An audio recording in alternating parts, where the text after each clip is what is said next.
हमार दुल्हा हो तोहार दुल्हा, सबकर दुल्हा रघुनंदन सरकार दुल्हा। ये उनकर भजन है। मामा जी कहो सुनाओ से। तो पूज्य बाबा के चरणों में प्रणाम करते हुए आपके साथ कुछ बातें करेंगे। देखिए, भगवान कृष्ण ने सब कुछ उपदेश दिया। शास्त्रों का सार यही है, कर्म तो करना है और कर्म के अनुसार हमको फल भी मिलना, दोनों सही है। इसीलिए गीता के अंत में कहा संजय ने, जत्र योगेश्वर कृष्ण जत्र पार्थो धनुर्धर। व्यास जी की वाणी, तत्र श्री विजयो भूतिर ध्रुवा नीतिर मतिर। तो भगवान को वहाँ जोगेश्वर कहा, जोगेश्वर नहीं कहा। जोगियों के ईश्वर हैं तो वो सबके ईश्वर। लेकिन कहते हैं कि जहाँ जोगेश्वर कृष्ण है और जहाँ धनुर्धर पार्थ, धनुष धारण करने वाले पृथा कुंती के पुत्र अर्जुन हैं, वहीं तत्र श्री विजयो भूतिर ध्रुवा नेतिर, चार चीज कहे कि वहीं पर श्री है। तो श्री तो रहेगी, क्योंकि जब विष्णु वहां जहां है, श्री को तो वहीं रहना। और भगवान का नाम एक नाम विजय भी, तो श्री है, विजय भी।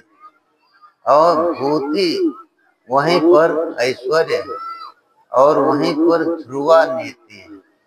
नीति किसको कहते हैं? नीति वो मार्ग है, वो पंथ है जिस पर चल के हम अवश्य फल प्राप्त करें, जिससे चलकर फल मिलेगा ही, तो वो नीति है, ध्रुवा नीति। तो ये मतिर मम, ये हमारी मति है, ये उन्होंने कहा। तो देखिए, योगेश्वर कहने का अर्थ क्या हुआ? और पार्थ को धनुर्धर कहे, तो धनुर्धर है मन पार्थ कर्म कर रहे हैं, और कृष्ण जो है योगेश्वर है।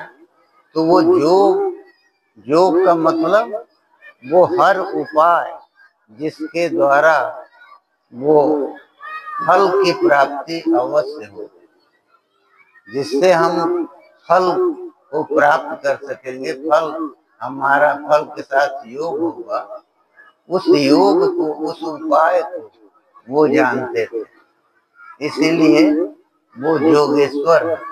तो जो हर उपाय को जानता है, हर परिस्थिति में उसका उपाय सफल ही होगा। तो ऐसे उपायों को जानने वाले कृष्ण थे अर्जुन के साथ, और दूरी नहीं थी बहुत, रथ पर बैठे हुए। तो जत्र योगेश्वर कृष्ण और जत्र पार्थो धनुर्धर। और एक संजोग और था कि ऊपर, दोनों के ऊपर अर्जुन जो है वो भगवान से ऊपर बैठे थे, क्योंकि सारथी नीचे होता, उसके ऊपर अर्जुन थे और उनके ऊपर भी हनुमान जी थे। वो गदा वहां ध्वजा पर बैठे हुए। तो अब हनुमान जी ध्वजा पर बैठे क्यों थे? ऐसा नहीं है, हनुमान जी को भी बाण लगते थे, मारते थे लोग उनको भी। तो हनुमान जी ने जो वचन दिया था भीम को, उसके लिए वो आए थे। तो उनका दोनों काम से हो रहा था। एक तो अपने प्रभु का दर्शन वो करते थे निरंतर, और दूसरा ऊपर बैठ के, और कभी कभी इतना जोर से शब्द करते थे, निमित्त उनमें यही बन जाता था। मान लीजिए लोग बाण चलाए, तो बाण उनको लगते थे, खूब जोर से शब्द करते थे, तो उनकी आवाज को सुन के सामने सैनिक जो है वो मर जाते थे। तो मरने वालों को और जीने वालों को, दोनों को दोहरा सौभाग्य मिलता था। कृष्ण का दर्शन सामने, ऊपर शंकर का दर्शन, भगवान हनुमान जी शंकर सुमन है, तो भगवान शिव का भी दर्शन वो करते थे और भगवान कृष्ण का दर्शन तो करते ही थे। इसीलिए भागवत में लिखा है उनका मोक्ष होता था। लिखा है भागवत में, जमि जमि निरीक्ष हता गता स्वरूपम। जिस कृष्ण को देखते हुए जो मारे गए लोग हैं युद्ध भूमि में, वो अपने स्वरूप को प्राप्त करते। जमि निरीक्ष हता गता स्वरूप। स्वरूप जीव तो शरीर को तो छोड़ेगा ही, लेकिन उस युद्ध भूमि में शरीर छोड़ रहे हैं, सामने कृष्ण है, उनको देखते हुए, और लड़ाई हो रही है तो अर्जुन दिन भर जहाँ जहाँ घूम रहे हैं, तो उस रथ पर आगे तो भगवान कृष्ण ही है, तो सबको दिखाई देता था। तो वो दर्शन लोग दिन भर करते थे। उस बीच में जब कहीं भी कभी भी प्राण छूट जाए तो उनको अपने स्वरूप की प्राप्ति होती थी। तो स्वरूप की प्राप्ति वो भगवान, वो कहते हैं गोस्वामी जी ना, कर्म की हो ही स्वरूप ही चीन है। स्वरूप को चीन लेने के बाद, स्वरूप को पहचान लेने के बाद, हम कौन हैं यह जान लेने के बाद कर्म नहीं। तभी कहिए कि फिर ज्ञानी कर्म सब छोड़ देगा, नहीं छोड़ेगा नहीं, लेकिन जिस तरह से हम लोग फल की आशा लेके कर्म करते हैं, उस तरह से वो नहीं करे, लोक शिक्षा के लिए करे। इसीलिए भगवान गीता में कहते हैं कि अर्जुन, न मे पार्थास्ति कर्तव्यम त्रिषु लोकेषु किंचन नानवाप्तमवाप्तव्यम वर्त एव च कर्म। कहे कि अर्जुन, हमको तीनों लोक में ऐसी कोई चीज नहीं है जो प्राप्त करना, तो कर्म से आदमी कुछ न कुछ प्राप्त करता है। कर्म एक सामान्य कर्म, मान लीजिए चलना है, हम चल दिए तो इस क्रिया से आरा पहुंच जाएंगे, बगुड़ा पहुंच जाएंगे। माने क्रिया जो है कहीं न कहीं पहुंचाती है, किसी न किसी फल को दिलाती है। तो कहते हैं कि हमको कुछ प्राप्त करना नहीं, नानवाप्तम अवाप्तव्यम, और कोई चीज हमारे लिए ऐसे नहीं है जो मिली ना हो, वो सब जगह है।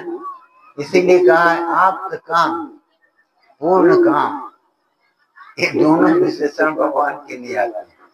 आपदा प्राप्ता कामा, जिसने संपूर्ण कामनाओं को वो प्राप्त कर लिया, वो आप्त काम।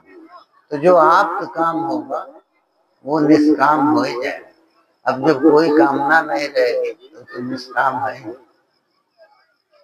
तो उस प्रभु को देख करके, उनका दर्शन करते हुए जो लोग शरीर छोड़ रहे हैं महाभारत में, वो सब अपने स्वरूप को प्राप्त कर रहे हैं, माने मुक्त हो जाए। तो युद्ध का प्रयोजन खाली इतना नहीं था कि लोग मारे जाएं और लोक में धर्म की स्थापना। जीवों का उद्धार भगवान के अवतार का प्रयोजन, सृष्टि का ही प्रयोजन। कहते हैं ना कि जब जब धर्म की हानि होती है और बाढ़ असुर अभिमानी, तब तब प्रभु धरि मनुज शरीर। तो मनुष्य शरीर वो धारण करते हैं। खाली मनुष्य शरीर नहीं, मनुष्य शरीर ही नहीं, मत्स्य, अश्व, कच्छप, नृसिंह, वराह, सब अवतार तो उन्होंने लिया, सब रूपों में आए। मत्स्य बन गए, अश्व बने, कच्छपा अवतार लिए, वराह अवतार लिए। तो ये अवतार किस लिए लिए? किसी न किसी प्रयोजन विशेष के लिए। तो धर्म की ग्लानि हो रही है, तो धर्म को स्थापित करने के लिए, मर्यादा को स्थापित करने के लिए, और लोगों को एक आदर्श बताने के लिए अवतार होता है। तो भगवान अवतार लिए हैं तो महाभारत का युद्ध जो है वो कराए, उसमें निमित्त रहे ना। ये नहीं है कि वो नहीं चाहते, नहीं चाहते तो युद्ध होता, ऐसा नहीं। अभी तो ये कैसा कैसे होगा, नहीं, वो चाहते नहीं थे। इससे मालूम होता है कि जाते समय द्रौपदी से कहे, द्रौपदी ने कहा कि आप ये जो करने जा रहे हैं तो इसका परिणाम क्या होगा, युद्ध नहीं होगा। तो ठीक है, आप प्रयास कर लीजिए, लेकिन हम अभिमन्यु को आदेश हम देंगे। तो माँ है ना, माँ का आदेश पुत्र के लिए बाध्यकारी होता है। वो पिता की आज्ञा को छोड़ सकता है, लेकिन माँ की आज्ञा को टाल नहीं सकता। तो उसने यही कहा कि हम अभिमन्यु को आदेश देंगे और वो अग्रणी होगा, वो नेता बनेगा सबका, और हमारे पुत्र 5 ये रहेंगे, इच्छाओं मिल के लड़ेंगे, युद्ध करेंगे, युद्ध रुकेगा नहीं, आप चाहे जो करें। तो भगवान कहते हैं कि तुम हमको जाने दो, जो चाह रही हो वो हो। तो जो चाह रही हो, क्या चाह रहे हैं, जो शासन मारा जाए उसके खून से हम अपना बाल धो लें, तो यही तो इच्छा है। तो जब ये इच्छा है तो तुम जो चाह रहे हो वो होगा। तो जो शासन मारा कहाँ जाएगा, युद्ध भूमि में ही तो मारा जाएगा। माने वो कह गए कि युद्ध होगा, जा रहे हैं शांति कराने के लिए, और कह रहे हैं कि जो चाह रहे हो वो होगा। तो ये उन्हीं के बस का, वो वही ऐसा कर सकते हैं, और उन्होंने किया। तो ये सब कुछ संभव कैसे हो सका, वो योगेश्वर है। योगेश्वर है माने हर फल की प्राप्ति के लिए साधन क्या हो सकता है उसको वो जानते हैं, और सामर्थ्य तो है। जयद्रथ वध के प्रसंग में पढ़िए तो भगवान ने अर्जुन से ये कहा कि अर्जुन, थोड़ी देर में एक लीला होगी, सूर्य छिपेंगे नहीं, लेकिन हम चक्र हमारा सूर्य का आच्छादन करेगा। जयद्रथ को दिखाई देगा कि सूर्य अस्त हो, अब वो निकलेगा, लेकिन तुम उस भ्रम में मत पड़ना और उसका वध करना। जब सामने आएगा तो वहां चलना। तो यही है योगेश्वर, ये काम करते हैं। तो ऐसे योगेश्वर हैं जिनके लिए कोई फल प्राप्त करा देना असंभव नहीं।